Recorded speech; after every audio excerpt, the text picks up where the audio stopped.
मानवतेला काळीमा फासणाऱ्या आजपर्यंत अनेक गोष्टी न्यूजमध्ये मी बघितलेल्या आहेत, ऐकलेल्या आहेत. त्याबद्दल माझं दुःख व्यक्त केलेलं आहे. परंतु 2-3 दिवसापूर्वी हाक्याच्या अंतरावर असणाऱ्या माझ्या शाळेमध्ये त्या शाळेतील अल्पवयीन मुलीवर त्याच शाळेच्या मुख्याध्यापकाने लैंगिक अत्याचार करून गर्भपात केला. या गोष्टीची दाहकता मी खूप जवळून अनुभवलेली आहे. त्यामुळे माझं मन अस्वस्थ आहे. महाभारतामध्ये द्रौपदीचं वस्त्रहरण होताना जेवढं आपण दुर्योधन आणि दुःशासनाला अपराधी समजतो, तेवढंच मी त्या सभेमध्ये उपस्थित असलेले पितामह भीष्म असतील, गुरु द्रोणाचार्य असतील, कर्ण असतील, या सगळ्यांनाच अपराधी समजतो. तसा मी या घटनेला अपराधी समजतो. हो, मी हे जाणीवपूर्वक बोलतो की मीही या घटनेचा एक अपराधी आहे. त्यामुळे मी सर्वप्रथम त्या मुलीची माफी मागतो.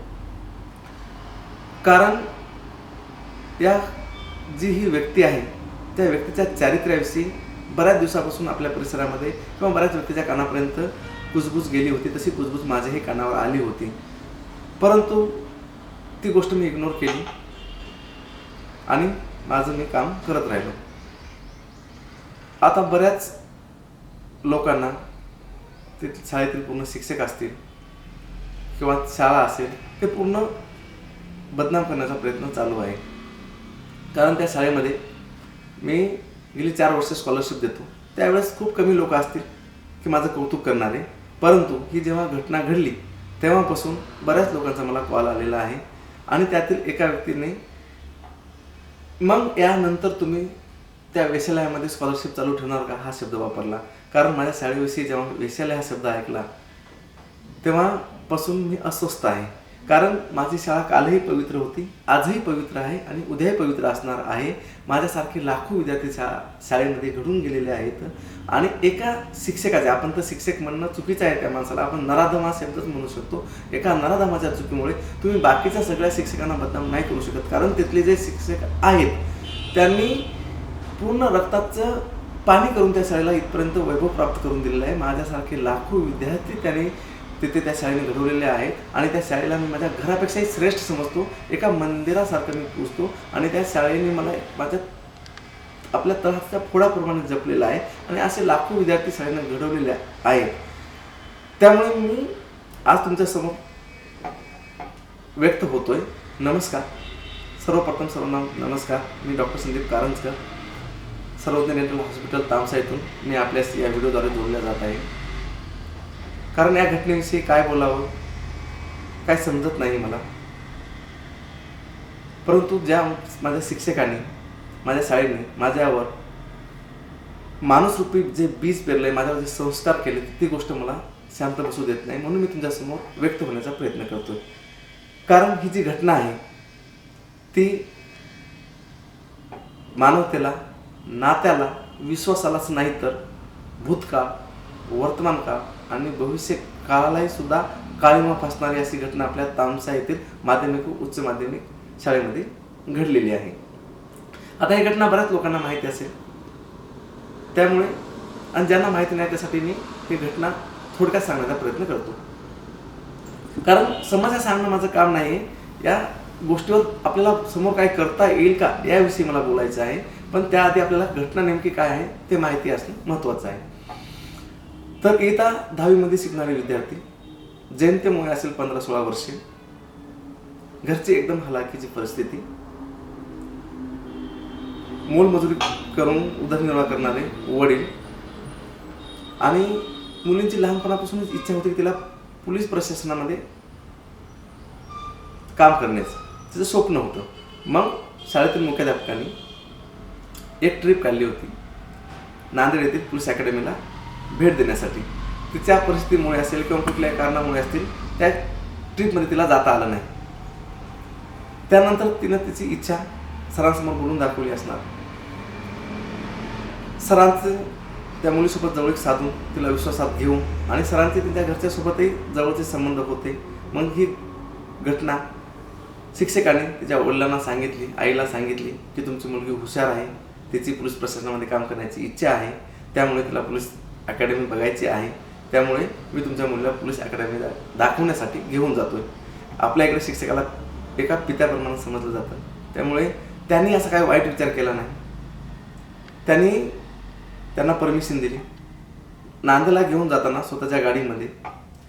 आता ह्याही गोष्टीचा माझ्याकडे पुरावा नाही, पण मुलीच्या फिर्यादीनुसार त्या शिक्षकांनी त्या नराधमांनी त्या मुलीला गुंगेचं औषध देऊन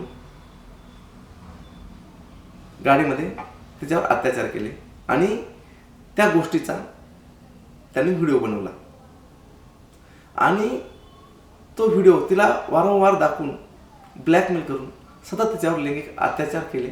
त्यातून तिला गर्भधारणा झाली.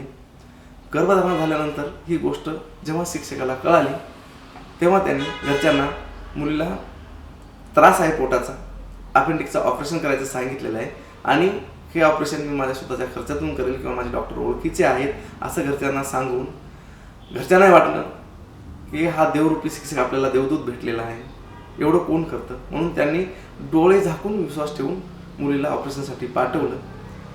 त्यांच्या ओळखीच्या कुठल्या तरी प्रायव्हेट रुग्णालयामध्ये तिचा गर्भपात करण्यात आला.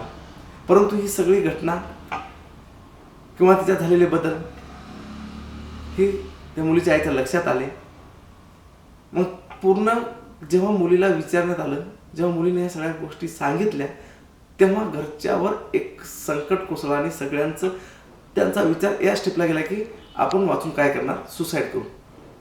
पण समाजातील चांगल्या लोकांनी वगैरे त्यांना सपोर्ट देऊन जे काय पत्रकार असतील त्यांनी ही गोष्ट पूर्ण पोलीस प्रशासनात तामसातील सगळे जे लोक असतील त्यांनी एक दिवस बंद ठेवून वगैरे कायद्याच्या चौकटीत राहून हे प्रकरण पोलीस प्रशासनाच्या नजरेत आणलं. त्याबद्दल मी पूर्ण पत्रकार असतील तामसातील जे काही लोक यांनी पाठिंबा दिला मुलीला त्यांच्या घरच्यांना त्या सगळ्यांचं कौतुक करतो. तर ही पूर्ण अशी घटना आहे. त्यानंतर त्या व्यक्तीला अटक झालेली आहे. तर त्या 15-16 वर्षाचं जे वय आहे ते वय मनाला प्रशस्त करण्याचं आहे, स्वतःचं स्वप्न साकार करण्याचं आहे समोर आणि उद्ध्वस्त करण्याचे आहे.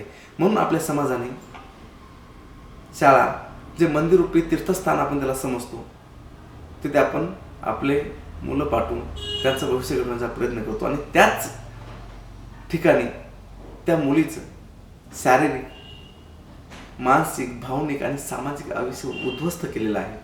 कारण मी माझ्या परिसराला ओळखतो. आता तिथून या समोर तिचं आयुष्य कसं असेल हे मी इमॅजिनही करू शकत नाही. आणि ह्या गोष्टीचं फक्त एका मुलीचं आयुष्य उद्ध्वस्त होणार नाही, आजूबाजूच्या बऱ्याच मुली या घटनेचा बळी पडतील. कारण बऱ्याच लोकांना या वयामध्ये मुलींना काय सांगायचं, मुलींनी घरच्यांसोबत काय गोष्टी शेअर करायच्या या गोष्टी माहीतच नाही येतात किंवा नाही. आता इकडे मुलींना जर तुम्ही व्यवस्थित जर करायचं म्हणजे ते काय करतील आता याच्यानंतर कमी वयात त्यांचं लग्न लावतील किंवा पुढचं समोरचं शिक्षणच घेऊ देणार नाहीत. त्यामुळे या होणाऱ्या मुलींचं आयुष्य उद्ध्वस्त होऊ नये म्हणून याविषयी जे आपल्या परिसरामधील विचारवंत असतील, समाजसेवक असतील किंवा या परिसरामधून ज्या मुली आहेत ते चांगल्या पदापर्यंत गेलेल्या असतील त्यांच्या सगळ्या मार्फत आपल्याला याविषयी काय करता येतं का, समस्या मांडणंच उपाय नसून त्याच्यावर आपल्याला काही करता येईल का याविषयी मला सगळ्यांसोबत डिस्कशन करायचं आहे.